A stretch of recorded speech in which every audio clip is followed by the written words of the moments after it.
Fishing in Grimshire is chill, simple, and a great way to keep your carnivore villagers well fed for most of the year. So today, I'll teach you everything you need to know about fishing. From how to get your first fishing rod, to neat fishing tips, to how to use fishing traps to supplement your catching.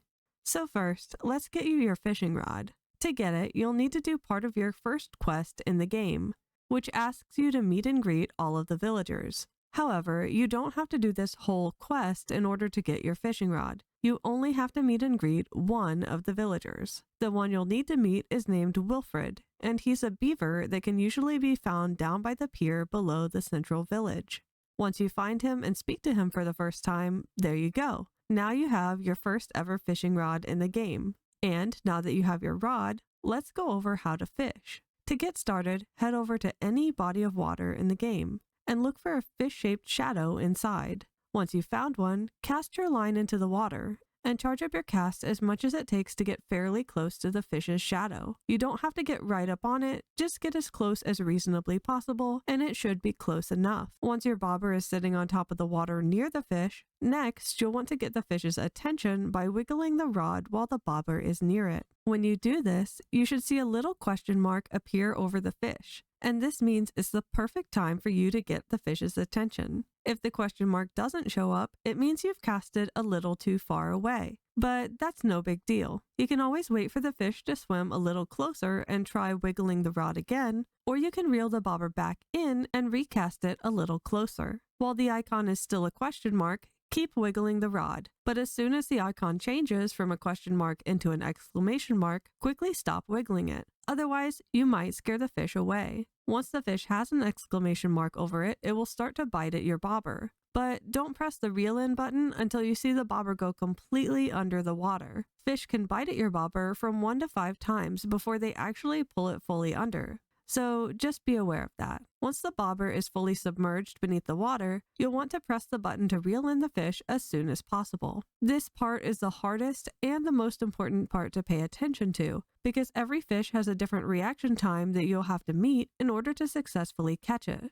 So you'll have to click the reel in button really quickly after you see the bobber go under in order to catch rarer fish. Once you're successfully reeling in the fish, you don't have to do anything special. I just continue pressing down the same button and you'll see it's added to your inventory. If you find yourself struggling with reeling in fast enough once fish pull your bobber down, focus on upgrading your fishing rod when you get the time. While I do think it might be possible to catch most or maybe even all of the fish in the game with the basic starter fishing rod, it does get a lot harder to catch them depending on how rare they are. So if you're finding yourself struggling with catching them because of reaction time, it's a good idea to upgrade your fishing rod just to guarantee more successful catches. Upgrading the rod will let you cast it out a little further and give you more leeway on the reaction time you have to reel in the fish, so it is quite nice. And once you feel a little more comfortable with fishing, I do have a big tip on how you can make the most out of your catches so you can keep the carnivores in your village as well fed as possible. So every time you go fishing, there's a certain amount of fish that you can possibly catch scattered around the map each day. But the neat thing is that every time you walk in and out of a building, the types of fish around the map will change. So a neat trick is to catch all of the large fish shadows you see in an area and then walk in and out of a building to see if any of the small fish shadows that are still left have changed to big shadows instead.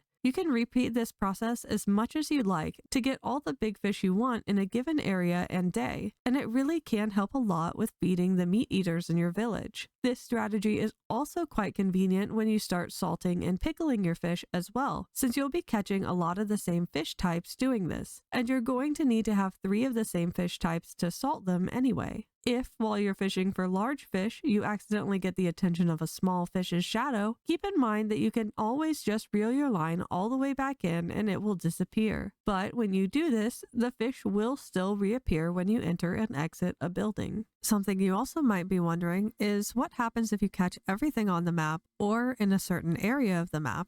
Is there a way to fish more?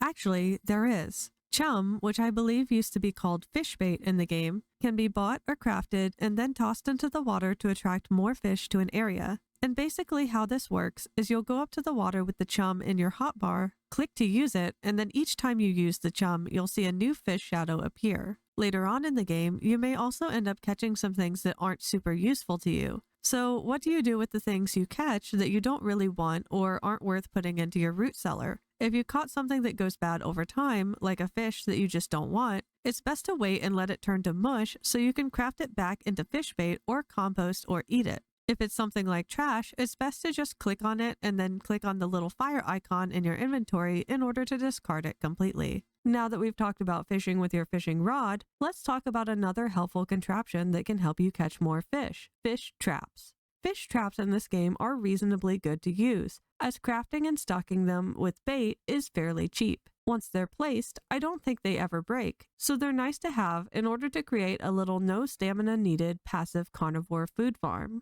To get your first fishing trap and the recipe to craft fish traps of your own, you'll have to complete a quick quest, but don't worry, it's pretty easy. All you need to do is go and talk to Wilfred again, and if you remember from the last time, he typically hangs out by the pier below the middle of the village. Keep in mind that you might have to chat with him more than once just to get the quest for sure, but once you do, you should have a new villager request in your menus. His quest will ask you to catch a whitefish and bring it back to him. Thankfully, this is a very easy fish to catch. You can get whitefish pretty much all year long, and they are some of the least rare fish in the game, so they aren't too hard to come across if you know where to find them. They're catchable along the bottom areas of Grimshire's map, so you can find them in the southern parts of the marsh, farm, and the beach areas. And if you're curious, this is what the shadow for a whitefish looks like in case that's helpful with spotting it. Once you've caught one, simply deliver it back to Wilfred, and he'll give you your first fishing trap. And you should now also have the recipe unlocked that allows you to craft your own fishing traps as well.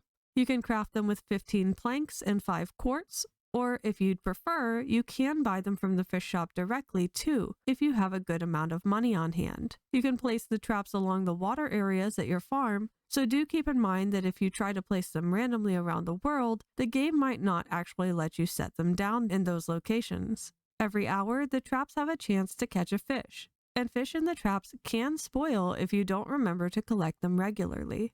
After you have your fish traps placed down, do be aware that you will have to add bait to the traps in order to attract fish. For the bait, you can use various types of kibble, and the type of kibble you choose to put inside does matter a lot. So be sure to pay close attention to what you're adding so you're always getting the fish you want from your traps.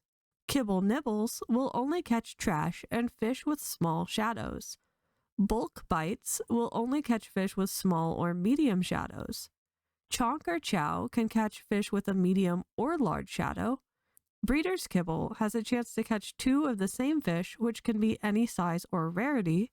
Happy Kibble will only catch rare fish, and Herbal Kibble will catch a random fish that can be any size or rarity, but it won't ever be a sickly one. Also, a nice tip to get you started with your first fishing trap is that you can get free kibble for your first trap from doing the side quests given to you by the other villagers, so be sure to complete those for some free extra bait. Now that you've caught a fish or two, let's talk about how you might want to cook them. First, keep in mind that smoking fish only makes the fish last for 14 days, while putting them on your drying rack can make them last for 20. So smoking fish, although it's great to do throughout the rainy season, might not always be the best way to process your fish. Also consider the fact that if you're cooking fish in recipes, you don't want to cook more stamina-rich fish in your recipes when you could use less stamina-filled fish instead.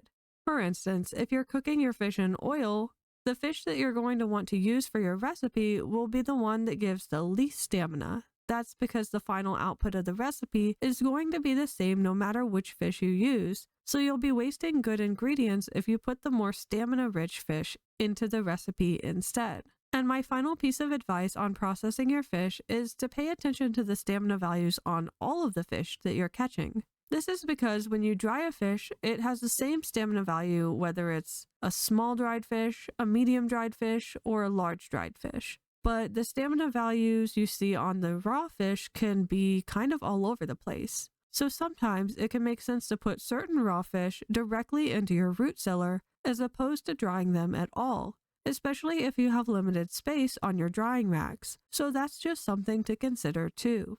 And that's it. Hopefully this helped you get started fishing in Grimshire. If you enjoyed the guide, please take just a second to like the video, and please consider subscribing to my channel too if you'd like to see more of my content. Thank you so much for watching, and have fun fishing.